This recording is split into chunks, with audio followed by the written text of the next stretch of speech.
한국인이 태국인 사업가에게 사기친 돈이 몇 억이라고. 이게 다 한국인들이 태국을 무시하니까 그렇지. 한국인들 인성이 이 모양이니 우리가 한국을 싫어하는 거야.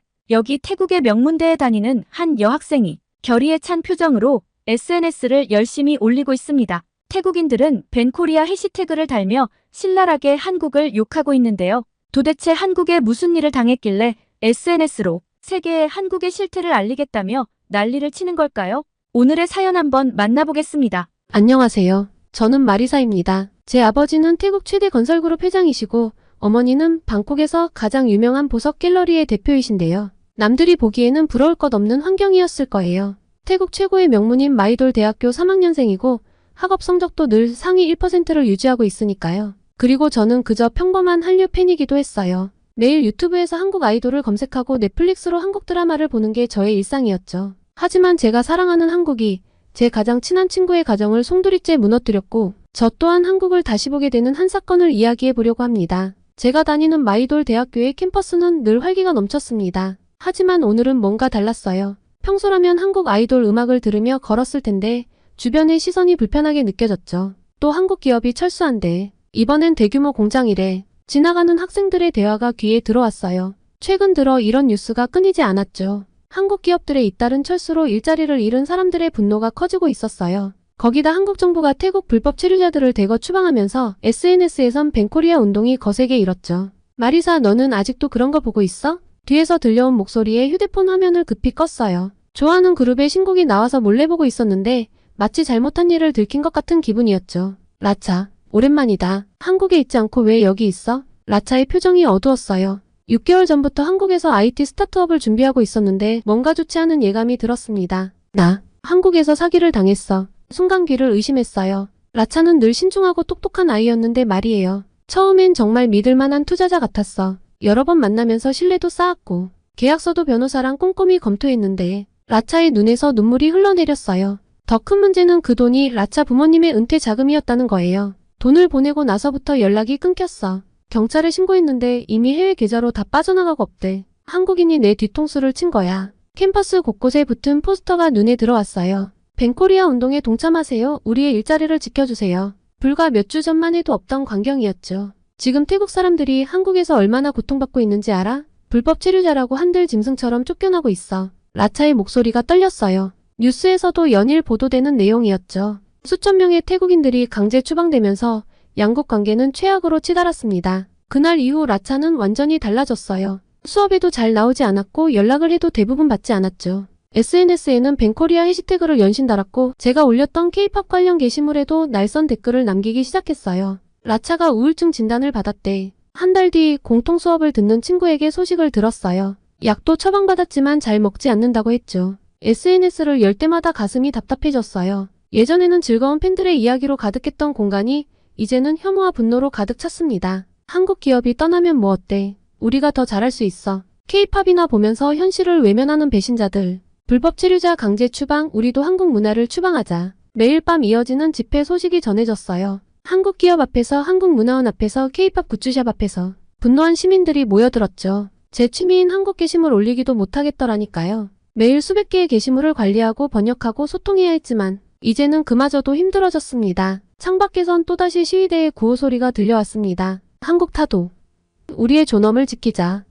그 소리를 들으며 스마트폰을 바라보았죠. 좋아하는 그룹의 새 뮤직비디오가 올라왔다는 알림이 떠 있었지만 재생 버튼을 누를 용기가 나지 않았습니다. 라차의 우울증 소식이 들린 뒤로 밤잠을 이루기가 힘들어졌어요. 매일 밤 천장을 바라보며 생각에 잠기곤 했죠. 거리에선 반한 시위가 계속되고 뉴스에선 양국 갈등을 보도하고 그 속에서 저는 점점 더 혼란스러워졌습니다. 내가 사랑했던 한국 문화는 이제 어디로 가야 할까요? 분노와 배신감 속에서 진실은 어디에 있을까요? 창밖의 시위 소리를 들으며 저는 또 한숨을 내쉬었습니다. 다음날 가족들과 함께하는 아침 식사 자리는 평소와 달리 무거웠어요. 아버지는 평소보다 일찍 신문을 펼쳐들었고 어머니는 걱정스러운 눈빛으로 아버지를 바라보셨죠. 최근 주가가 또 떨어졌대요. 어머니의 조심스러운 말에 아버지는 한숨만 내쉬었어요. 태국 최대 건설그룹의 회장이신 아버지는 최근 들어 부쩍 피곤해 보이셨죠. 한국 거래처들과의 관계가 악화되면서 주요 프로젝트들이 줄줄이 중단되고 있었거든요. 마리사, 오늘 저녁에는 일찍 들어오려무나.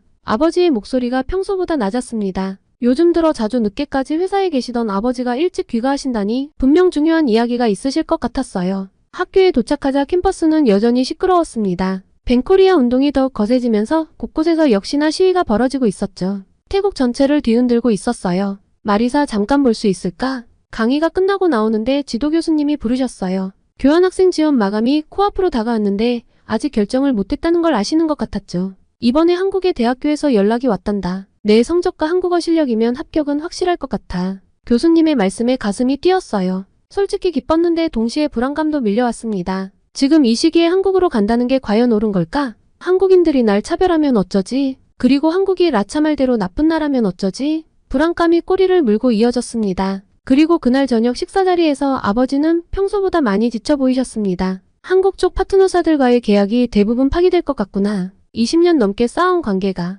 이렇게 끝나다니. 아버지의 떨리는 목소리를 처음 들었어요. 회사의 주력 사업 대부분이 한국 기업들과 연관되어 있었는데 이번 사태로 모든 게 물거품이 될 위기입니다. 아버지의 우울한 얼굴을 보니 저도 한국의 배신감이 느껴지더군요. 그래도 마리사 너는 걱정하지 말거라. 내 꿈을 위해서라면 아버지가 어떻게든. 순간 눈시울이 붉어졌어요. 이런 상황에서도 저를 먼저 생각해주시는 아버지가 너무 감사하면서도 마음이 아팠습니다. 방으로 돌아와 책상에 앉았어요. 교환학생 지원서가 놓여 있었죠. 마감까지 이제 3일. 결정을 해야만 했어요. 그때 휴대폰이 울렸어요. 라차였습니다. 너 정말 한국으로 가려고 해? 차가운 목소리였어요. 라차에게 교환학생 지원 생각을 말했을 때부터 예상했던 반응이었지만 실제로 들으니 가슴이 아팠습니다. 응, 사실 가려는 쪽으로 마음이 기울었어. 한번 직접 봐야겠어. 우리가 보고 듣는 게 전부가 아닐 수도 있잖아. 미쳤구나. 넌 정말 미쳤어. 내가 당한 게 뭔지도 모르는 거야? 지금 태국 사람들이 얼마나 고통받고 있는지도. 라차의 목소리가 점점 커졌어요. 우울증 치료를 받고 있다는 소식을 들은 후로는 처음 나누는 대화였는데 이렇게 될 줄은 몰랐죠. 라차, 난 그저 됐어. 더 이상 말하지 마. 너 같은 배신자랑은 더 이상 친구하고 싶지 않아. 전화가 끊겼습니다. 깊은 한숨을 내쉬며 노트북을 켰어요. 포털 사이트에는 연일 한국 관련 부정적인 뉴스가 쏟아지고 있었죠. 하지만 동시에 묘한 의문도 들었어요. 이게 정말 전부일까? 지난 3년간 한국 문화를 통해 느낀 감동과 위로는 진짜가 아니었을까? 단순한 포장된 이미지일까? 아니면 우리가 보지 못한 또 다른 모습이 있는 걸까? 책상 서랍을 열어 오래된 콘서트 티켓을 꺼내보았어요. 그날의 감동, 그들이 전해준 메시지, 함께 울고 웃었던 순간들. 이 모든 게 거짓일 리는 없다고 생각했습니다. 지원서를 다시 펼쳤어요. 한글로 한자 한자 정성스럽게 써내려갔습니다. 저는 진실을 보고 싶습니다. 한국의 그리고 우리의 진짜 모습을. 창밖에서 들리는 시위 소리, 회사의 위기, 라차의 분노. 모든 게 저를 막아서고 있었지만 오히려 그래서 더 가봐야 할 것 같았어요. 그리고 다음날 아침 지원서를 제출했습니다. 라차에게서 온 수십 통의 부재중 전화와 문자를 무시한 채 담담히 걸음을 옮겼죠. 캠퍼스 게시판에는 여전히 반한 시위 포스터가 가득했지만 이제는 두렵지 않았어요. 진실은 결국 편견과 분노 너머에 있을 테니까요. 그리고 그 진실을 찾아가는 게 제가 할 수 있는 최선이라 믿었습니다. 그렇게 시간이 흘러 저는 한국으로 오게 되었습니다. 인천공항에 내리자마자 피곤이 몰려왔어요. 긴장된 마음으로 비행기에 올라 한숨도 자지 못했거든요. 입국 심사를 기다리며 주변을 둘러보니 세계적인 공항답게 엄청 컸어요. 드라마에서 보던 것보다 훨씬 으리으리해서 심장이 두근거리더라고요. 모든 것이 깔끔하고 체계적으로 움직이는 게 인상적이었습니다. 그리고 택시를 타고 서울로 향하는 동안 휴대폰에 뜨는 태국 뉴스 알림들이 마음을 무겁게 했어요. 또 다른 한국 기업 철수, 반환 시위 격화. 과연 제가 잘 적응할 수 있을까요? 아버지 얼굴과 라차의 얼굴이 자꾸만 겹쳐 보였습니다. 그렇게 학교에 도착했어요. 기숙사를 찾아가 배정받은 방으로 향했죠. 짐을 풀고 나니 이제야 실감이 나더라고요. 정말 한국에 왔구나. 다음날 아침 가장 먼저 충격을 받은 건 도서관이었어요. 새벽 7시가 조금 넘었는데 벌써 자리에 반이 차 있었죠. 노트북을 펼치고 공부하는 학생들, 원서를 읽으며 형광펜으로 줄을 긋는 모습들. 한국인들은 학구열이 높다는데 정말 인상적이었습니다. 그리고 강의가 시작되고 나서 더 놀랐어요. 교수님의 질문에 바로바로 손이 올라가고 토론은 치열했죠. PPT 화면보다 학생들이 받아 적는 속도가 더 빨랐습니다. 태국에서는 상위권이었는데 여기서는 그저 따라가기에 급급했죠. 그리고 아무도 제가 태국인이라고 무시하지 않았습니다. 차별적인 시선도 없었고 오히려 하나라도 더 알려주려 하는 모습에 깜짝 놀랐어요. 라차나 태국에서 들었던 말과는 달리 한국인들은 정말 친절했습니다. 한국에 대해서 많은 외국인들이 놀라는 것들이 또 있는데요. 특히 사업을 위해 한국에 방문한 외국인들이 감탄하는 회사가 있다고 합니다. 독보적인 업계 1위이면서 고객 만족뿐 아니라 지역사회 환원까지. 세상에 도움이 필요한 곳에 아낌없이 나눔과 봉사를 실천하고 있어 더욱 놀라움을 자아내는데요. 바로 신차 장기 렌트 및 리스 회사인 KS 오토플랜입니다. 차량 구매뿐 아니라 기존 차량 처분까지 원스톱으로 처리가 가능한 건 물론 항상 고객님께 듣고 고객님으로부터 답을 찾아 고객님께 돌려드리는 기업을 표방하는 만큼 렌트와 리스 시 중도 해지를 원하시는 경우 고객님이 최대한 페널티를 적게 가지고 가시도록 체계화된 승계 부서를 운영하고 있습니다. 사람을 최우선으로 생각하는 회사답게 처음 회사를 시작하던 그 마음 그대로 취약계층 아동과 시설의 지원을 아끼지 않는 KS 오토플랜. 따뜻한 심장을 가진 KS 오토플랜이 구독자 여러분들을 위해 특별한 혜택을 준비했습니다. 지금 고정 댓글을 클릭하시고 구독자분들만을 위한 특별한 혜택과 함께 이웃을 위한 나눔까지 실천해보세요. 이제 소유가 아닌 이용의 시대. 더 현명한 선택을 원하시다면 지금 당장 KS 오토플랜에서 시작하세요. 그렇게 2주차쯤 지났을 때였을까요? 학교 게시판에서 현장 실습 프로그램 공고를 보게 됐어요. 동남아시아 시장 분석 경험자 우대. 저는 망설였죠. 아직 한국 생활에도 적응 못했는데. 하지만 이게 바로 제가 찾던 기회일지도 모른다는 생각이 들었습니다. 그렇게 간 면접장에서는 의외의 질문을 받았어요. 최근 태국의 상황에 대해 어떻게 생각하시나요? 예상했던 질문이 나왔습니다. 저는 솔직하게 답했어요. 제가 여기 온 이유 직접 보고 판단하고 싶다는 마음을요. 솔직히 안 뽑힐 줄 알았는데 천만다행히 합격을 했고 대기업 연구개발센터에서 실습을 시작하게 됐습니다. 정말 심장이 두근거리더라고요. 제가 한국 대기업에서 실습을 하다니 한국 드라마 주인공이 된 기분이었어요. 이쪽이 저희 신소재 연구실입니다. 첫날부터 놀라움의 연속이었어요. 최첨단 장비들, 밤늦게까지 연구하는 연구원들, 그리고 무엇보다 놀라웠던 건 이건 태국의 기후에 특화된 신소재예요. 현지 중소기업들과 공동 개발 중이죠. 태국에서는 한국 기업들이 단순히 시장을 장악한다고만 생각했는데 이렇게 현지화된 기술을 연구하고 함께 발전하려 노력하고 있었다니 알아가면 알아갈수록 새로운 사실들이 발견되는 게 흥미로웠습니다. 팀 프로젝트도 새로웠어요. 한국 학생들은 마치 실제 비즈니스처럼 진지하게 임했죠. 이 부분은 태국 시장 데이터가 필요할 것 같은데 태국은 제가 찾아볼게요. 근데 이렇게 접근하면 어떨까요? 처음에는 조심스러웠는데 팀원들이 제 의견을 진지하게 받아들여줬어요. 밤늦게까지 토론하고 서로의 관점을 존중하며 발전시켜 나가는 모습이 인상적이었죠. 실습 과정에서 태국지사 자료들도 검토할 수 있었는데 현지 기업 육성 프로그램 기술 교육 지원, 지역사회 공헌, SNS에서 보던 것과는 완전히 다른 모습이었습니다. 실제로 태국 중소기업들의 성장에 한국 기업들이 큰 역할을 했다는 거 알고 계셨나요? 연구소 선배님의 말씀에 고개를 끄덕였지만 사실 잘 몰랐어요. 그래서 집에 와서 찾아봤습니다. 한국-태국 경제협력의 역사, 기술 이전 현황, 고용 창출 효과. 객관적인 데이터들이 제가 본 현실과 일치했죠. 현대자동차의 경우 200개가 넘는 태국 중소기업들과 협력 관계를 맺고 자동차 부품 제조 기술을 전수해주고 있었어요. 단순히 부품을 납품받는 관계가 아니라 품질 관리 시스템부터 생산 노하우까지 공유하면서 태국 기업들의 기술력을 높여주고 있었죠. 삼성전자는 태국 IT 기업들과 공동 연구개발 프로젝트를 진행하고 있었어요. 특히 소프트웨어 개발 분야에서 태국 스타트업들에게 기술 지원을 하고 글로벌 시장 진출 기회도 제공하고 있었죠. 더 놀라웠던 건 고용 창출이에요. 한국 기업들과 협력 관계를 맺은 태국 중소기업들에서만 5만 개가 넘는 새로운 일자리가 만들어졌대요. 게다가 현지 인재 채용률이 95%가 넘는다는 사실도 알게 됐어요.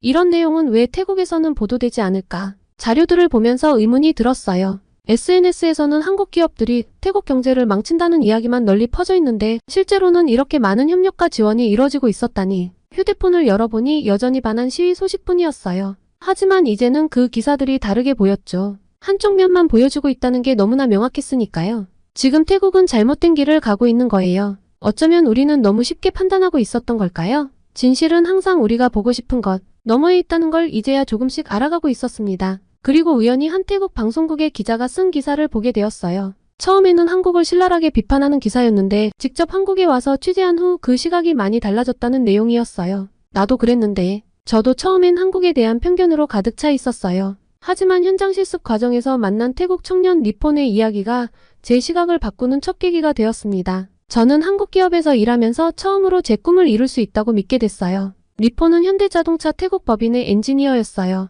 방콕 외곽의 가난한 마을 출신이었지만 한국 기업의 장학 프로그램 덕분에 대학을 졸업하고 안정적인 일자리를 얻을 수 있었다고 해요. 여기선 능력만 있으면 얼마든지 성장할 수 있어요. 지금은 제가 태국 대학생들을 위한 멘토링 프로그램도 진행하고 있죠. 리폰의 말을 들으며 라차가 떠올랐어요. 만약 라차도 이런 기회를 얻었다면 어땠을까? 하는 생각이 들었죠. 연구개발센터에서 만난 태국 중소기업 대표들의 이야기도 충격적이었어요. 처음엔 저희도 한국 기업들을 경계했죠. 하지만 지금은 다르게 생각해요. 방콕의 자동차 부품 제조업체 대표의 말이었어요. 그의 회사는 5년 전만 해도 작은 공장이었는데 한국 기업과의 기술 협력을 통해 크게 성장했다고 했습니다. 한국의 선진 기술을 배우면서 우리 회사도 발전했고 더 많은 일자리도 만들 수 있었어요. 이제는 저희 제품을 세계 시장에 수출하고 있죠. 자료를 찾아보니 이 회사 같은 사례가 수두룩했어요. 한국 기업들과 협력하면서 성장한 태국 중소기업이 200개가 넘었고 이를 통해 만들어진 일자리가 5만 개에 달했죠. 우리가 몰랐던 이야기가 너무 많았네요. 그리고 태국 시장 분석 보고서를 검토하면서 저는 더 많은 사실들을 알게 되었죠. 한국의 기술 이전으로 태국의 자동차 산업이 크게 발전했고 IT 분야에서도 긴밀한 협력이 이뤄지고 있었어요. 특히 인상 깊었던 건 스타트업 분야였어요. 한국의 벤처 캐피털들이 태국의 유망 스타트업들에 투자하면서 새로운 일자리들이 계속 만들어지고 있었더라고요. 왜 태국인들은 이걸 못 보고 벤코리아 운동에 열심인지 정말 답답했습니다. 라차에게도 빨리 알려주고 싶었어요. 마리사, 이 자료 한번 보세요. 선배님이 건네준 문서에는 양국 협력의 경제적 성과가 정리되어 있었어요. 지난 10년간 한국의 대태국 투자로 창출된 일자리가 15만 개, 기술 이전 건수는 1200건이 넘었죠. 사실 우리도 태국의 도움이 필요해요. 동남아 시장 진출의 교두보로서 태국은 정말 중요하거든요. 그의 말을 들으며 문득 깨달았어요. 이건 일방적인 관계가 아니었던 거예요. 한국과 태국은 서로가 서로를 필요로 하는 동반자였던 거죠. 앞으로 5년간 더 큰 투자가 계획되어 있어요. 특히 친환경 기술 분야에서요. 보고서를 읽으며 가슴이 뛰었어요. 전기차 배터리 공장 설립, 신재생 에너지 연구소 건립. 이 모든 계획들이 양국의 새로운 미래를 그리고 있었습니다. 하지만 최근 분위기 때문에 모든 게 멈춰 있어요. 안타깝죠. 그 말을 듣자 저도 덩달아 마음이 무거워졌습니다. 우리가 서로를 너무 모르고 있었던 걸까? 저는 생각했어요. 편견과 오해가 이렇게 많은 기회를 가로막고 있다는 게 안타까웠습니다. 하지만 동시에 희망도 보였어요. 지금이라도 서로를 이해하고 협력한다면 더 큰 성장을 이룰 수 있을 것 같았거든요. 창밖으로 보이는 서울의 야경을 바라보며 생각했어요. 이제는 제가 무엇을 해야 할지 조금은 알 것 같았습니다. 이런 진실을 더 많은 사람들에게 알려야 해요. 그래야 우리가 함께 성장할 수 있으니까요. 손가락이 키보드 위에서 떨렸습니다. SNS에 첫 번째 게시물을 올리려는 순간이었죠. 한국에서 보낸 한 달, 그리고 내가 발견한 것들이라는 제목의 긴 글이었어요. 정말 올려도 될까? 마지막으로 한 번 더 읽어보았어요. 한국 기업들의 실제 모습, 태국 중소기업과의 협력 사례들, 청년 일자리 창출. 제가 직접 보고 느낀 것들을 진심을 담아 썼죠. 제발 사람들이 제 진심, 그리고 진실을 알아줬으면 하는 바람이 컸습니다. 깊은 숨을 들이신 후 게시 버튼을 눌렀어요. 처음 1시간은 조용했어요. 하지만 그 후, 이게 무슨 친한국 프로파간다야? 너도 한국 돈에 매수당한 거야? 우리나라는 안중에도 없나 보네. 댓글이 폭포수처럼 쏟았습니다. 처음에는 하나둘이었는데 점점 더 많아졌어요. 매국노. 태국인의 자존심은 어디다 팔아먹은 거야? 한국에 세뇌당했네. 불쌍해. 너 같은 배신자는 태국으로 돌아오지 마. 심장이 쿵쾅거렸습니다. 손이 떨려서 휴대폰을 제대로 잡을 수도 없었죠. 숨이 막힐 것 같았어요. 그때 라차에게서 메시지가 왔습니다. 너 정말 실망이다. 제정신이니? 내가 당한 일을 잊었어? 이건 나까지 개무시하는 거야. 한국 사람들이 얼마나 나쁜지 너도 들었으면서. 라차의 메시지가 가장 아팠어요. 절친한 친구였는데 이제는 완전히 등을 돌린 것 같았습니다. 라차야, 내 말 좀 들어줘. 여기서 본 건 보낸 메시지는 읽지 않은 채로 남아 있었습니다. 라차의 인스타그램을 보니 절 언팔로우했더군요.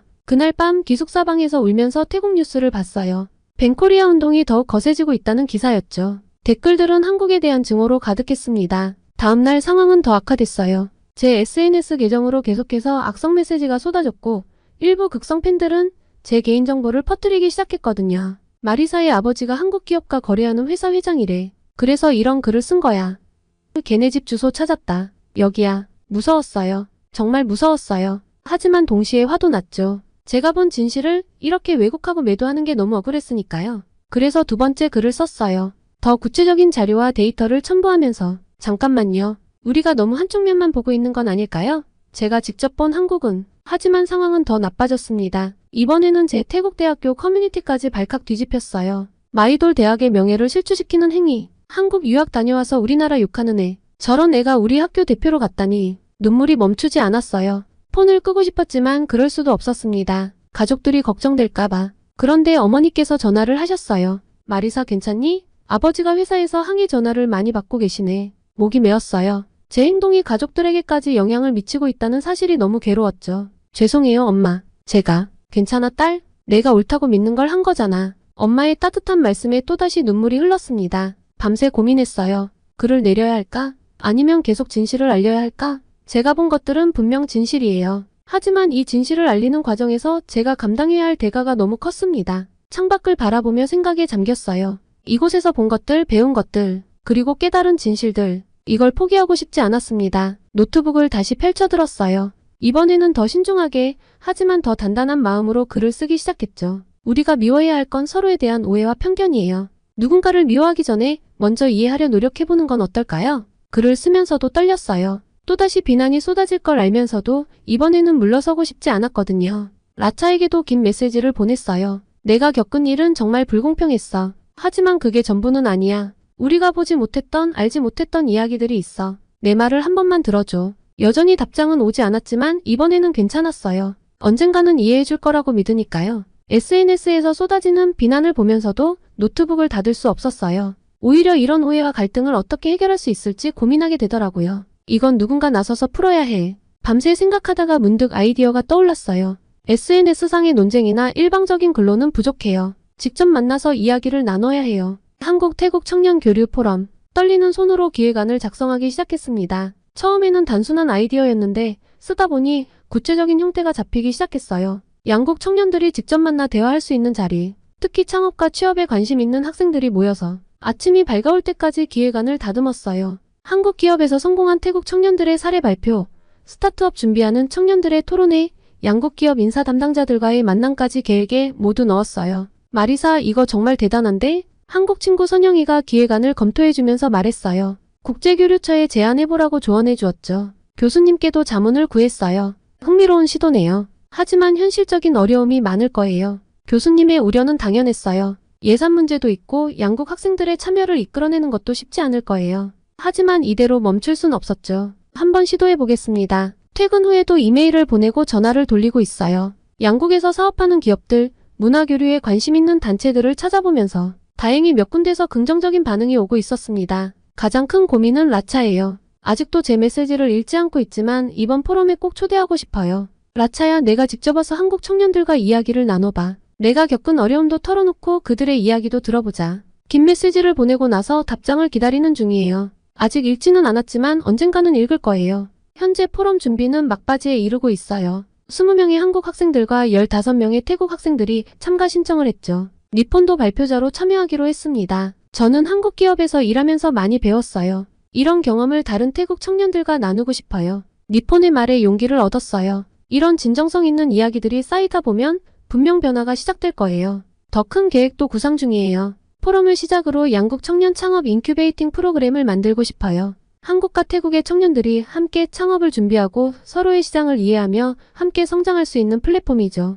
이건 단순한 교류 프로그램이 아니에요. 우리의 미래를 함께 만들어가는 거죠. 발표 자료를 준비하면서 이런 생각이 들었습니다. 지금 SNS에서는 여전히 비난과 악성 댓글이 이어지고 있지만 이제는 두렵지 않아요. 진실은 결국 만남을 통해 전해질 거야. 포럼 날짜가 다가오고 있어요. 모든 게 완벽하진 않겠지만 이게 시작이에요. 첫걸음이 가장 어렵다지만 누군가는 그 첫걸음을 내딛어야 하니까요. 마리사, 포럼 포스터 초안이 나왔어. 디자인팀에서 보내온 포스터를 보며 가슴이 뛰었습니다. 함께 꿈꾸는 미래, 한태 청년 교류 포럼. 이제 정말 현실이 되어가고 있네요. 라차에게 또 메시지를 보냈습니다. 내가 겪은 일은 정말 불공평했어. 하지만 그걸 변화시킬 수 있는 건 우리야. 이번 포럼에서 내 이야기를 들려줘. 내 경험이 다른 청년들에게 도움이 될 거야. 아직도 답장은 없지만 포기하지 않을 거예요. 이건 라차만의 문제가 아니니까요. 우리 모두의 이야기, 우리 모두의 미래니까요. 현재 인큐베이팅 프로그램 기획안도 작성 중이에요. 실리콘밸리의 스타트업 인큐베이터들을 참고하면서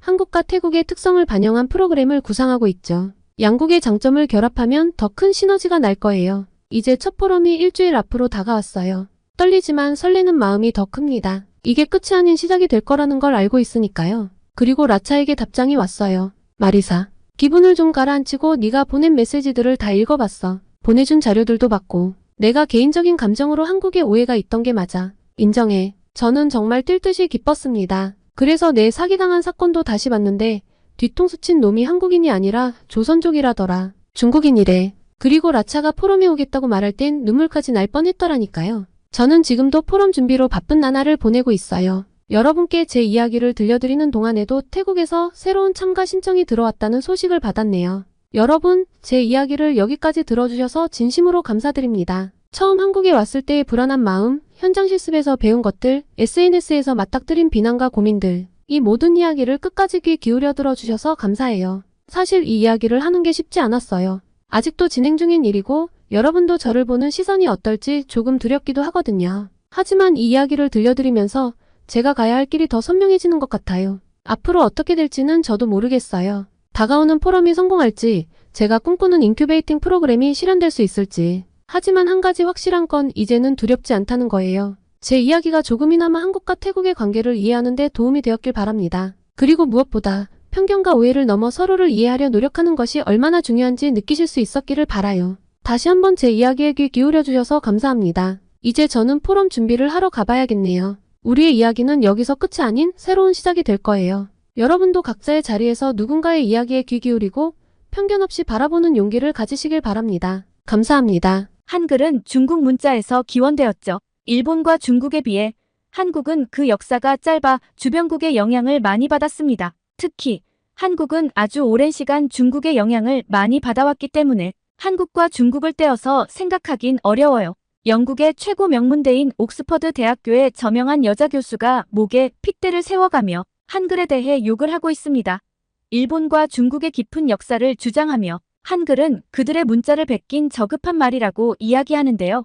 영국에 거주하는 한인들은 이 명문대 교수에 대해 역사를 왜곡하고 있다며 성명을 발표했고 현지 언론에 대서특필되며 큰 이슈가 되었다고 합니다. 이번 사건에 대해 저희에게 사연이 도착했는데요. 어떤 이야기일지 한번 들어볼까요? 안녕하세요. 저는 옥스퍼드 대학교 미디어학과의 올리비아 베넷 교수입니다. 글로벌 커뮤니케이션과 디지털 미디어가 제 주요 연구 분야예요. 20년 넘게 이 분야에서 일하면서 다양한 문화권의 언어와 미디어 사용 패턴을 연구해왔죠. 제 경력은 BBC 월드 서비스에서 기자로 시작됐어요. 그곳에서 일하는 동안 전 세계의 다양한 언어와 문화를 접할 수 있었는데 이 경험이 제가 학계로 발을 들이는 계기가 되었습니다. 옥스퍼드에서 박사 학위를 받은 후 여러 대학에서 강의를 하다가 결국 모교인 옥스퍼드로 돌아와 교수직을 맡게 되었어요. 제 연구는 주로 디지털 시대의 언어 변화와 문화 간 커뮤니케이션에 초점을 맞추고 있습니다. 최근에는 인공지능과 언어의 상호작용에 대해서도 많은 관심을 갖고 있죠. 솔직히 저는 한글이란 글자엔 관심이 없었습니다. 다양한 문화를 공부했지만 한글은 제 관심사가 아니었어요. 동아시아의 문자라면 단연 한자, 그리고 여기에서 파생된 일본어에 관심이 컸죠. 그러던 어느 날 저는 런던의 수호거리를 걷고 있었어요. 거기에선 늘 새로운 것을 발견하게 되는데 그날도 마찬가지였죠. 평소와 다름없이 거리를 산책하던 중 문득 눈에 들어온 간판 하나가 있었어요. 중국어일까 싶어서 자세히 들여다보았는데 한자가 아닌 낯선 문자로 가득했습니다. 당시 저는 오랫동안 중국 문자를 연구해왔기 때문에 중국 문자의 아름다움과 깊이에 빠져 있었어요. 특히 갑골 문자부터 현대 한자까지 이어지는 긴 역사와 체계에 깊은 감명을 받았었죠. 그래서 저는 동아시아 문자 하면 당연히 중국 문자가 으뜸이라고 생각했어요. 하지만 자세히 보니 이 간판의 글자들은 제가 알고 있던 어떤 중국 문자와도 달랐어요. 둥근 모양과 직선이 조화롭게 어우러진 글자들이 신기하고 자꾸 보니 마치 그림처럼 아름답게 보였어요. 호기심에 이끌려가게 안으로 들어갔어요. 작은 한국 식당이더라고요. 주인에게 간판에 대해 물어보니 그건 한글이라는 한국의 문자라고 설명해 주더군요. 순간 저는 의아했어요. 한국에도 고유한 문자가 있나요? 중국 문자를 사용하지 않나요? 라고 물었죠. 주인은 웃으며 대답했어요. 네, 한글은 600년 전에 세종대왕이 만드신 우리만의 문자예요. 과학적 원리로 만들어져 배우기 쉽고 사용하기 편리해요. 저는 그 말을 듣고 피식 웃고 말았어요. 600년이요? 중국 문자의 역사에 비하면 아주 짧은 시간이네요. 아마도 중국 문자를 모방해서 만든 걸 거예요. 한국은 역사가 짧아서 주변국의 영향을 많이 받았잖아요. 주인의 표정이 굳어졌어요. 그는 차분하게 설명하기 시작했죠. 교수님, 한글은 중국 문자와는 전혀 다른 원리로 만들어졌어요. 소리를 표현하는 독창적인 문자 체계를 가지고 있죠. 역사가 짧다고 해서 가치가 떨어지는 건 아니에요. 하지만 저는 여전히 회의적이었어요. 글쎄요, 동아시아에서 중국의 영향을 받지 않은 것은 없다고 봐요. 한글도 결국은 중국 문자의 한 변형일 뿐일 겁니다. 이 대화는 우연히 그곳에 있던 한국 유학생들의 귀에 들어갔고 그들은 격앙된 반응을 보였어요. 저의 발언이 SNS를 통해 퍼지면서 한인 커뮤니티에 큰 파장을 일으켰죠. 금세 제 신원을 알아내고 비판의 소리를 높였어요. 그리고 다음날 영국 내 한인 단체에서 성명을 발표했어요. 베넷 교수의 발언은 역사적 사실을 왜곡하고 한글의 가치를 폄하하는 것이라며 강하게 밀어붙였습니다. 이 일은 현지 언론에 대서특필되며 큰 논란이 되었어요. 당시 저는 제 발언이 이렇게 큰 파장을 일으킬 줄 몰랐어요. 하지만 이 사건을 계기로 저는 한글에 대해 더 깊이 연구해보기로 결심했습니다. 그리고 그 과정에서 제가 얼마나 무지하고 편견에 사로잡혀 있었는지 깨닫게 되었죠. 처음엔 제 주장이 맞을 거라고 생각했어요. 하지만 조사를 거듭할수록 저는 한글에 완전히 빠져들고 말았습니다. 미디어학 교수로서 다양한 커뮤니케이션 도구를 연구해왔지만 한글은 그 어떤 것과도 다른 매력을 지니고 있었어요. 특히 글로벌 커뮤니케이션 도구로서의 가능성이 무궁무진해 보였습니다. 대부분의 문자가 자연스럽게 발전한 것과 다르게 한글은 과학적인 원리로 의도적으로 만들어졌다는 점이 진짜 흥미로웠습니다. 한글의 구조를 파헤칠수록 그 독창성에 감탄하게 됐어요. 그리고 아주 체계적인 구조 덕분에 한글은 배우기 쉽고 사용하기 편리한 문자 시스템이라는 걸 알게 됐습니다. 왕이 백성을 위해 만든 글자라니 너무 멋지고 대단하지 않나요? 이런 한글의 탄생 배경은 제게 큰 울림을 주었어요. 또한 다양한 언어의 발음을 정확하게 표현할 수 있습니다. 너무 신기했어요. 저는 한글을 활용한 새로운 커뮤니케이션 방식을 개발할 수 있지 않을까 하는 생각이 들었습니다. 예를 들어 한글의 자음과 모음 조합, 원리를 응용해 새로운 형태의 이모티콘이나 시각적 언어를 만들어낼 수 있을 것 같았어요. 그리고 한글의 기하학적 디자인은 현대적인 감각과도 잘 어울리거든요. 한글 글자를 이용한 패턴 디자인이나 타이포그래피 아트 등을 생각해 볼 수 있었죠. 이런 아이디어들을 정리하면서 한글을 주제로 한 강의를 준비하기 시작했습니다. 미디어학과 학생들에게 한글의 특성과 그 활용 가능성에 대해 소개하고 싶었거든요. 특히 한글이 어떻게 현대의 디지털 미디어 환경과 조화를 이룰 수 있는지에 초점을 맞추고자 했어요. 강의 날이 다가올수록 긴장과 기대가 동시에 들었어요. 과연 학생들이 한글에 관심을 가질까? 내가 전하고자 하는 한글의 가치를 잘 이해할 수 있을까? 이런 생각들이 머릿속을 맴돌았죠. 그러면서도 한편으로는 이 강의가 새로운 시작이 될 수 있다는 희망에 부풀었습니다. 한글을 통해 언어와 문화 그리고 미디어의 관계에 대한 새로운 시각을 제시할 수 있을 것 같았어요. 또한 이를 계기로 더 큰 프로젝트를 시작할 수 있지 않을까 하는 기대도 있었고요. 강의를 준비하면서 문득 그날 소호거리에서 본 한글 간판이 떠올랐어요. 우연히 마주친 그 간판이 제 인생에 이렇게 큰 변화를 가져올 줄은 정말 몰랐습니다. 그때의 호기심과 설렘을 떠올리며 이제는 제가 학생들에게 그런 감정을 전달해줄 차례라는 생각이 들었죠. 강의실에 들어서자 학생들의 호기심 어린 눈빛이 느껴졌습니다. 그들의 반응이 기대되면서도 한편으로는 긴장되기도 했죠. 여러분, 오늘은 특별한 주제로 여러분과 이야기를 나누고자 합니다. 이렇게 말문을 열었어요. 바로 한글이라는 문자 체계에 대한 이야기입니다. 아마 대부분의 여러분에게는 생소한 주제일 텐데요. 학생들의 표정이 조금 의아해 보였습니다. 아마도 미디어학 수업에서 왜 갑자기 낯선 문자 체계를 다루는지 궁금해하는 것 같았어요. 하지만 곧 그들의 표정이 흥미로움으로 바뀌는 것을 볼 수 있었습니다. 저는 한글의 기본 구조와 원리를 설명하기 시작했습니다. 파워포인트 슬라이드를 넘기며 한글의 자음과 모음 체계를 보여주었어요. 보시다시피 한글은 단순한 기본 요소들의 조합으로 복잡한 소리를 표현할 수 있습니다. 이것이 바로 한글의 가장 큰 특징이죠. 학생들 중 한 명이 손을 들고 질문했습니다. 그렇다면 한글은 컴퓨터 프로그래밍 언어와 비슷한 건가요? 정확히 그렇습니다. 저는 흥분된 목소리로 대답했어요. 한글의 이런 특성은 디지털 시대에 매우 적합해요. 마치 프로그래밍 언어처럼 한글도 간단한 요소들을 조합해 복잡한 의미를 만들어낼 수 있거든요. 강의가 진행될수록 학생들의 반응은 더욱 열정적으로 변해갔습니다. 저희 학생들은 계속해서 질문을 던졌고 때로는 서로 토론을 벌이기도 했죠. 한글이 현대 미디어에 어떻게 적용될 수 있을지, 글로벌 커뮤니케이션에 어떤 영향을 미칠 수 있을지에 대한 다양한 아이디어가 오갔습니다. 이런 학생들의 반응에 저도 덩달아 흥분되었어요. 그들의 창의적인 아이디어는 제가 미처 생각하지 못했던 한글의 새로운 가능성을 보여주었거든요. 여러분의 아이디어가 정말 훌륭해요. 저는 너무 기뻐서 말했죠. 이런 생각들을 발전시켜 실제 프로젝트로 만들어 볼 수 있을 것 같아요. 어떤가요? 함께 한글을 활용한 새로운 미디어 프로젝트를 시작해볼까요? 학생들의 반응은 뜨거웠습니다. 그들은 즉시 팀을 꾸리고 아이디어를 구체화하기 시작했어요. 한글을 이용한 새로운 폰트 디자인, 한글 기반의 프로그래밍 언어 개발, 한글을 활용한 AR 애플리케이션 등 다양한 프로젝트가 제안되었습니다. 강의가 끝난 후에도 많은 학생들이 남아 더 많은 질문을 던졌어요. 그들의 열정을 보며 이것이 단순한 일회성 강의로 끝나지 않을 것이라는 확신이 들었습니다. 다음날 저는 놀라운 소식을 듣게 되었어요. 제 강의를 들은 학생들이 자발적으로 한글 미디어 연구회를 만들었다는 거였죠. 그들은 정기적으로 모여 한글과 관련된 프로젝트를 진행하고 싶다고 했습니다. 이 소식은 곧 학과 전체로 퍼져나갔고 다른 교수들도 관심을 보이기 시작했어요.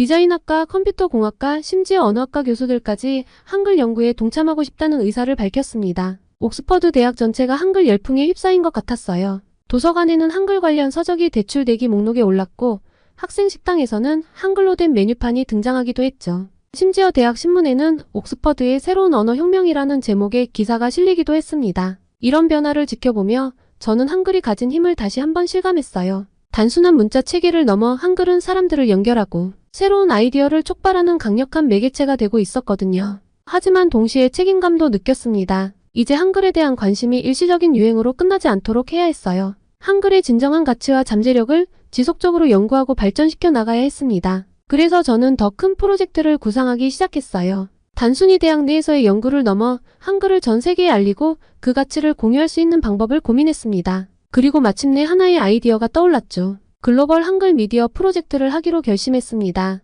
이 프로젝트를 통해 한글의 아름다움과 실용성을 전 세계에 알리고 동시에 새로운 커뮤니케이션 방식의 가능성을 탐구하고자 했어요. 이 아이디어를 학생들과 동료 교수들에게 제안했을 때 그들의 반응은 예상 이상으로 뜨거웠습니다. 모두가 이 프로젝트에 참여하고 싶어 했고 각자의 전문 분야에서 기여할 수 있는 방법을 제안했어요. 이렇게 해서 글로벌 한글 미디어 프로젝트의 첫걸음을 내딛게 되었습니다. 그리고 이 프로젝트의 시작을 알리는 특별한 이벤트를 계획하게 되었죠. 바로 런던의 상징인 빅벤의 한글 메시지를 투사하는 것이었습니다. 정말 흥분되지 않나요? 글로벌 한글 미디어 프로젝트를 시작하기로 결정한 후 저는 사실 부담감도 동시에 느꼈어요. 이 프로젝트가 성공한다면 한글의 가치를 전 세계에 알릴 수 있는 기회가 될 테지만 실패한다면 그동안 쌓아온 노력이 물거품이 될 수도 있었거든요. 하지만 이런 도전이야말로 제가 학자로서 꿈꿔왔던 것이라는 생각에 용기를 냈습니다. 이 계획을 동료들에게 처음 제안했을 때 그들의 반응은 제각각이었습니다. 올리비아, 당신 미쳤어요? 빅벤이라고요? 그게 가능할 것 같아요? 존 교수가 놀란 눈으로 물었습니다. 저는 웃으며 대답했어요. 불가능해 보이죠. 하지만 그게 바로 우리가 이 프로젝트를 해야 하는 이유예요. 불가능해 보이는 일을 가능하게 만드는 것, 그게 바로 혁신 아닐까요? 사라 교수는 고개를 끄덕이며 말했습니다. 동의해요. 하지만 실행에 옮기려면 엄청난 준비가 필요할 거예요. 기술적인 문제부터 시작해서 정부 허가까지요. 만만치 않은 일이 될 거예요. 맞아요. 저는 깊이 숨을 들이쉬며 말했습니다. 그래서 여러분의 도움이 필요한 거죠. 우리 모두의 지식과 경험을 모아야 해요. 이렇게 해서 우리의 대담한 계획이 시작되었습니다. 첫 번째 과제는 기술적인 문제를 해결하는 것이었어요. 빅벤의 거대한 표면에 선명하게 한글을 투사하기 위해서는 고성능 프로젝터와 특수 소프트웨어가 필요했습니다. 다행히도 컴퓨터 공학과의 마이클 교수가 이 부분을 맡아주었어요. 다음 문제는 투사할 한글 메시지의 내용이었습니다. 단순히 아름다워 보이는 것을 넘어 의미 있고 감동적인 메시지여야 했죠. 이를 위해 우리는 전 세계 사람들로부터 한글로 된 메시지를 공모하기로 했습니다. 소셜미디어를 활용해 캠페인을 펼치면 어떨까요? 미디어학과 학생인 레이첼이 제안했어요. 해시태그를 만들어 전 세계 사람들의 참여를 유도할 수 있을 것 같아요. 이 아이디어는 큰 호응을 얻었고 곧 빅벤한 해시태그가 탄생했습니다. 우리의 예상을 뛰어넘어 전 세계에서 수많은 메시지가 쏟아졌어요. K문화를 사랑하는 사람들이 엄청 많더군요. 그러나 가장 큰 난관은 정부의 허가를 받는 것인데 빅벤은 영국의 상징적인 건물이기 때문에 이런 형태의 이벤트를 허가받는 것은 쉽지 않아요. 우리는 수차례의 회의와 설득 끝에 마침내 조건부 허가를 받아냈습니다. 24시간 동안만 허가해 주겠다고 하네요. 행정팀의 리사가 말했습니다. 그리고 투자되는 내용에 대해서도 사전 검열을 요구하고 있어요. 괜찮아요. 저는 팀원들을 안심시키려 노력했죠. 오히려 이 제안이 우리의 창의력을 자극할 거예요. 가장 핵심적이고 감동적인 메시지만을 선별해야 하니까요. 그리고 드디어 이벤트 당일이 되었습니다. 템스강 건너편에 장비를 설치하고 마지막 점검을 하는 동안 제 마음은 여전히 불안감으로 가득했어요. 과연 이 프로젝트가 성공할 수 있을까? 사람들이 한글의 아름다움과 의미를 이해해줄까? 해가 지고 어둠이 내리자 우리는 숨을 죽이고 기다렸습니다. 그리고 마침내 빅벤의 거대한 표면에 한글이 나타나기 시작했어요. 사랑, 희망, 영국 등등 한글로 쓰인 단어들이 빅벤을 수놓았습니다. 그 순간 주변에 모여든 사람들의 탄성이 들렸어요. 대대수가 처음 보는 문자였지만 그 아름다움과 의미가 그들의 마음에 와닿은 것 같았습니다. 저게 뭐예요? 한 어린아이가 부모에게 물었습니다. 한글이래. 한국의 글자야. 부모가 대답했어요. 예뻐요. 제 이름도 저렇게 쓰고 싶어요. 이 대화를 듣는 순간 마음이 벅차오르더군요. 모든 것을 보상받은 기분이었어요. 밤이 깊어갈수록 빅벤 주변은 더 많은 사람들로 붐볐습니다. 영국의 유명한 방송사들의 뉴스는 이 이벤트를 다루기 시작했어요. 올리비아, 우리가 해냈어요. 사라 교수가 흥분된 목소리로 말했습니다. 이게 바로 우리가 꿈꿔왔던 거예요. 한글이 전 세계인의 마음을 사로잡고 있어요. 저는 고개를 끄덕이며 미소 지었습니다. 네, 우리가 해냈어요. 하지만 이건 시작에 불과해요. 이제부터가 진짜 시작이에요. 이벤트가 끝나고 며칠 후 우리 팀은 결과를 정리하는 회의를 가졌습니다. 소셜미디어 반응, 뉴스 보도, 그리고 현장에서의 피드백 등을 종합적으로 분석했죠. 놀라운 결과예요. 데이터 분석을 맡은 톰이 보고했습니다. 24시간 동안 우리 해시태그가 전 세계에서 500만 번 이상 사용되었어요. 이 숫자를 듣고 모두가 놀랐습니다. 우리의 예상을 훨씬 뛰어넘는 반응이었어요. 여러분, 저는 감격에 찬 목소리로 말했습니다. 우리는 단순히 한글을 소개한 게 아니에요. 우리는 새로운 문화 교류의 장을 열었어요. 이게 바로 우리가 꿈꿔왔던 글로벌 커뮤니케이션의 미래가 아닐까요? 그렇게 회의가 끝나고 연구실로 돌아오는 길에 저는 이 프로젝트의 다음 단계에 대해 생각했습니다. 빅벤 이벤트의 성공을 바탕으로 이제는 더 큰 규모의, 더 지속적인 프로젝트를 계획해야 할 때였어요.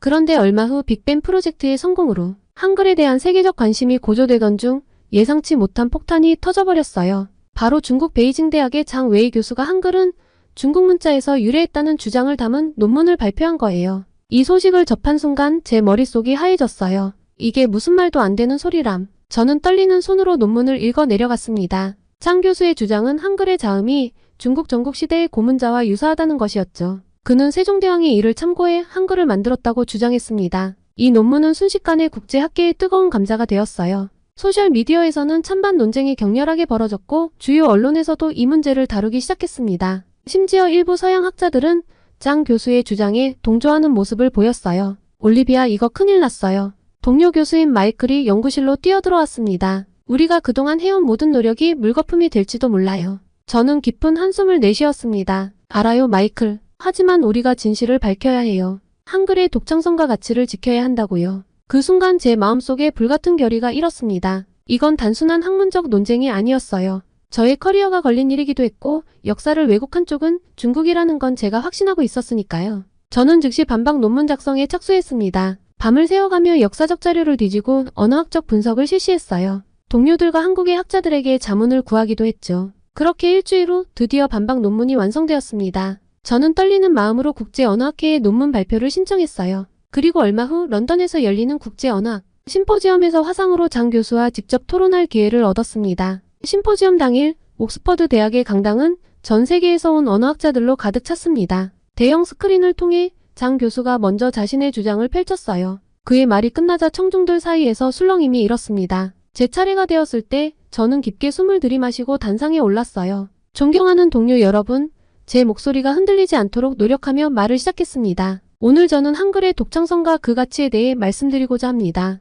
먼저 저는 한글 창제의 역사적 배경과 이어서 한글의 과학적 원리를 설명했어요. 한글의 자음은 발음 기관의 모양을 본떠 만들었습니다. 이는 중국 문자의 원리와는 완전히 다른 것입니다. 그리고 한글의 체계성을 강조했죠. 한글은 14개의 자음과 10개의 모음으로 이루어져 있습니다. 이들을 조합하면 모든 소리를 표현할 수 있죠. 이런 체계적인 구조는 중국 문자에서는 찾아볼 수 없습니다. 장 교수의 주장을 직접적으로 반박하기 시작했습니다. 장 교수님은 한글 자음이 중국 고문자와 유사하다고 주장하셨습니다. 하지만 이는 표면적인 유사성일 뿐입니다. 실제로 한글의 제자 원리와 운용 방식은 중국 문자와 근본적으로 다릅니다. 구체적인 예를 들어가며 설명을 이어갔어요. 예를 들어 미음이 입모양을 본뜬 것이라는 점, 니은이 혀가 위진몸에 닿는 모양을 나타낸다는 점 등은 중국 문자에서는 찾아볼 수 없는 특징입니다. 마지막으로 한글의 독창성을 입증하는 역사적 증거를 제시했어요. 훈민정음 해례본 아시죠? 이 고서에는 한글 창제의 원리와 과정이 상세히 기록되어 있습니다. 이 문서는 한글이 독자적으로 창제되었음을 명확히 보여주고 있습니다. 제 발표가 끝나자 많은 학자들이 질문을 쏟아냈고 열띤 토론이 이어졌어요. 토론이 끝난 후 심포지엄 의장이 마이크를 잡았습니다. 오늘 우리는 매우 중요한 학술적 논의를 했습니다. 베넷 교수의 논리적이고 체계적인 반박은 한글의 독창성을 명확히 보여주었습니다. 이번 토론을 통해 한글이 독자적으로 창제된 문자 체계라는 점이 다시 한번 확인되었다고 봅니다. 이 말에 장내는 박수로 가득 찼습니다. 화면 속의 장 교수는 고개를 숙인 채 자리에 앉아 있었어요. 심포지엄이 끝나고 연구실로 돌아오는 길, 저는 안도감과 동시에 큰 책임감을 느꼈습니다. 한글의 가치를 지키는 것이 단순히 한 국가의 문자를 옹호하는 것이 아니라 인류 문화의 다양성을 지키는 일이라는 걸 다시 한번 깨달았거든요.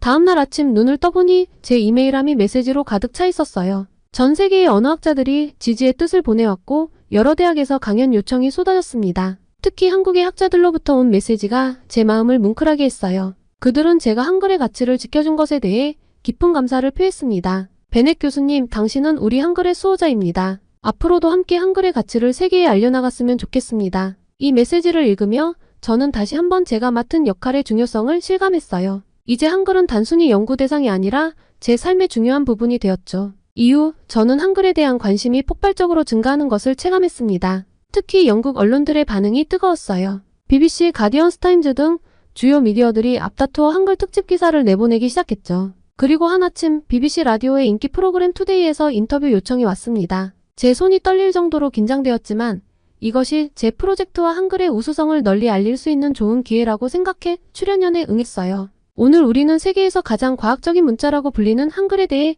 이야기를 나눠보겠습니다. 진행자의 목소리가 스튜디오에 울려 퍼졌습니다. 옥스퍼드 대학의 올리비아 베넷 교수님을 모셨습니다. 교수님, 한글이 왜 그렇게 특별한가요? 저는 깊은 숨을 들이마시고 말을 시작했어요. 제 설명을 모두 들은 진행자의 눈이 커졌습니다. 한국어가 정말 흥미로운 건 사실이군요. 그렇다면 한글이 현대 사회에 어떤 의미가 있을까요? 이 질문에 저는 열정적으로 답변했습니다. 한글은 디지털 시대에 매우 적합한 문자입니다. 컴퓨터나 스마트폰에서 입력하기 쉽고 그 구조적 특성 때문에 인공지능이 학습하기에도 좋아요. 또한 한글의 제자 원리를 응용하면 새로운 글로벌 커뮤니케이션 도구를 만들 수 있을 거예요. 인터뷰가 끝나고 나서 제 이메일과 소셜미디어 계정으로 수많은 메시지가 쏟아졌습니다. 영국 사람들의 반응이 특히 인상적이었어요. 한글이 과학적이고 아름다운 문자인 줄 몰랐어요. 배우고 싶어졌습니다. 문자가 이렇게 흥미로울 수 있다니 놀랍네요. 한국말을 더 자세히 알고 싶어요. 한글의 디자인이 정말 매력적이에요. 타이포그래피 작업에 활용해보고 싶어요. 며칠 후 런던의 한 저명한 갤러리에서 연락이 왔는데 한글을 주제로 한 특별 전시회를 열고 싶다는 거였어요. 어찌나 반갑던지 저는 즉시 동의했고 전시기획에 참여하게 되었습니다. 전시회 준비 과정은 정말 흥미진진했어요. 한글의 기하학적 아름다움을 살린 현대 미술 작품들, 한글을 활용한 타이포그래피 디자인, 한글의 제자 원리를 설명하는 인터랙티브 설치물 등 다양한 작품들이 선보일 예정이었습니다. 그리고 전시회 개막일에 갤러리 앞에는 긴 줄이 늘어섰어요. 한국 문화를 좋아했던 사람들과 방송을 봤거나 그냥 단순히 궁금해서 온 사람들이었죠. 그 사람들의 눈에서 호기심과 기대감이 빛나고 있었어요. 관람객들은 작품 하나하나에 깊은 관심을 보였어요. 이런 식으로 문자가 만들어질 수 있다니 정말 혁신적이에요. 한 관람객이 감탄했습니다. 또 다른 관람객은 한글 타이포그래피 작품을 보며 이렇게 말했어요. 이 글자들이 가진 기하학적 아름다움이 정말 매력적이네요. 마치 추상 미술 작품 같아요. 전시회는 대성공이었습니다. 예상 관람객 수를 훨씬 뛰어넘는 인파가 몰렸고 전시 기간을 연장해달라는 요청이 쇄도했어요. 영국 미술계에서도 큰 관심을 보였고 몇몇 유명 작가들은 한글을 주제로 한 작품을 만들고 싶다며 연락을 해왔습니다. 이 성공에 고무되어 저는 더 큰 꿈을 꾸기 시작했어요. 한글을 주제로 한 문화축제를 기획하기로 한 거죠. 음악, 미술, 문학, 기술 등 다양한 분야에서 한글의 아름다움과 실용성을 보여줄 수 있는 행사를 구상했습니다. 한글 위크라는 이름으로 기획된 이 축제는 런던 전역에서 열릴 예정이었어요. 트라팔가 광장에서는 대형 한글 설치 미술이, 테이트 모던에서는 한글 영상 아트 전시가, 로열 알버트 홀에서는 한글을 주제로 한 현대 음악 공연이 열릴 계획이었습니다. 축제 준비 과정에서 저는 한국 대사관과 긴밀히 협력했어요. 그들도 이 기회를 통해 한국 문화를 알리고 싶어 했거든요. 덕분에 축제의 규모와 내용이 더욱 풍성해졌습니다. 한글 위크 소식이 알려지자 영국 전역에서 관심이 쏟아졌어요. 여러 도시에서 비슷한 행사를 열고 싶다며 문의가 왔고 심지어 몇몇 기업에서는 한글 디자인을 활용한 제품을 출시하고 싶다며 자문을 구해왔죠. 이 모든 일들이 눈 깜짝할 사이에 일어났어요. 제가 처음 수호거리에서 한글 간판을 발견했을 때 이렇게 큰 반향을 일으킬 줄은 상상도 못했는데 말이에요. 한글이 단순한 문자를 넘어 문화적 현상으로 발전하는 것을 지켜보며 저는 깊은 감동을 받았습니다. 하지만 이 관심이 일시적인 유행으로 끝나지 않고 지속적인 문화교류로 이어지게 하려면 어떻게 해야 할지 고민이 되기도 했어요. 그래서 저는 장기적인 계획을 세우기 시작했습니다. 한글 교육 프로그램을 개발하고 한글을 활용한 기술 혁신을 연구하며 지속적인 문화교류의 장을 만들어 나가기로 한 거예요. 지금까지 정말 많은 것이 변했습니다. 하지만 이건 시작에 불과하다는 걸 저는 알고 있었어요. 한글 그리고 그것이 상징하는 모든 것들과 함께 우리는 새로운 글로벌 커뮤니케이션의 시대를 향해 나아가고 있었습니다. 런던에서 시작된 한글 열풍은 점차 더 멀리 퍼져나가기 시작했습니다. 한글 위크 행사가 대성공을 거둔 후 저는 전 세계 각지에서 강연 요청을 받았어요. 파리, 뉴욕, 시드니 등 세계 각국의 대학과 문화기관에서 한글에 대해 이야기해달라는 초청이 쏟아졌죠. 이런 관심에 부응하기 위해 저는 글로벌 한글 네트워크라는 온라인 플랫폼을 만들었습니다. 이 플랫폼을 통해 전 세계 사람들이 한글을 배우고 한글로 소통하며 한글을 활용한 창작물을 공유할 수 있게 했어요. 올리비아, 우리가 해냈어요. 기술팀장인 톰이 흥분된 목소리로 외쳤습니다. 전 세계 180개국에서 접속이 이뤄지고 있어요. 이건 정말 글로벌 현상이에요. 저는 믿기지 않는 눈으로 실시간 데이터를 지켜보았습니다. 남아프리카에서 아이슬란드까지, 브라질에서 일본까지 전 세계 사람들이 한글에 매료되어 있었어요. 한글뿐 아니라 한국 드라마나 케이팝을 공유하며 즐기고 있었죠. 그 순간 제 눈에 눈물이 고였습니다. 작은 호기심에서 시작된 제 여정이 이렇게 큰 파장을 일으킬 줄은 꿈에도 몰랐거든요. 플랫폼의 인기가 높아지면서 점점 더 다양한 분야의 전문가들이 협력을 제안해 왔습니다. 실리콘밸리의 IT 기업들은 한글 기반의 새로운 입력 시스템을 개발하고 싶어 했고, 세계적인 디자인 회사들은 한글의 미학을 활용한 제품을 만들고 싶어 했어요. 특히 인공지능 분야에서 한글에 대한 관심이 뜨거웠습니다. 한글의 체계적인 구조가 AI 학습에 매우 효과적이라는 연구 결과가 나왔거든요. 이를 계기로 한글 AI 프로젝트가 시작되었고, 저는 자문위원으로 참여하게 되었습니다. 베넷 교수님, 한글을 기반으로 한 AI가 언어 장벽을 완전히 없앨 수 있을 거예요. AI 팀장인 사라가 열정적으로 말했습니다. 우리는 지금 역사적인 순간을 만들어가고 있는 거예요. 이 말을 들으며 저는 가슴이 뛰는 것을 느꼈습니다. 한글이 단순한 문자를 넘어 미래 기술의 핵심이 될 수 있다는 가능성에 흥분되었죠. 이런 변화를 지켜보며 저는 한글이 가진 무한한 가능성에 다시 한번 놀라워했습니다. 동시에 한글의 본질이 변질되지 않도록 해야 한다는 사명감도 커졌어요. 저는 미래를 그려보았어요. 전 세계 사람들이 한글로 소통하는 모습, 한글을 바탕으로 한 새로운 예술과 기술이 꽃피는 모습, 그리고 한글의 정신으로 더 평등하고 조화로운 세상을 만들어가는 모습을 상상했습니다. 다음날 아침 저는 일찍 일어나 노트북을 펼쳤습니다. 전 세계 한글 사용자들을 위한 새로운 프로젝트 구상에 착수한 거예요. 한글을 통해 전 세계의 소통과 이해를 증진시키는 것이 제 삶의 목표가 되었으니까요. 이제 진짜 시작이야. 저는 창밖으로 떠오르는 태양을 바라보며 중얼거렸습니다. 한글과 함께 우리는 새로운 글로벌 커뮤니케이션의 시대를 열어갈 거야. 그리고 그 순간 저는 이 여정이 제 인생에서 가장 의미 있고 흥미진진한 모험이 될 것이라는 확신이 들었습니다. 한글의 세계와 그것은 단순한 언어의 확산이 아닌 새로운 문화의 탄생이자 인류의 실현이 될 것입니다. 그리고 저는 그 중심에서 작은 힘이나마 보탤 수 있다는 사실에 가슴이 벅차올랐습니다. 앞으로 한글이 연결하는 그 세상을 상상하며 저는 새로운 하루를 시작했습니다. 이제 한글은 단순한 연구 대상이 아닌 제 삶의 일부가 되었고, 그것이 가져올 변화를 위해 저는 오늘도 열심히 노력할 것입니다. 여러분, 지금까지 제 이야기를 함께 해주셔서 진심으로 감사합니다. 이 이야기가 여러분께 한글의 아름다움과 가치를 전달하는 작은 계기가 되었기를 바랍니다. 여러분의 일상에 한글의 아름다움과 지혜가 함께하기를 바랍니다. 감사합니다.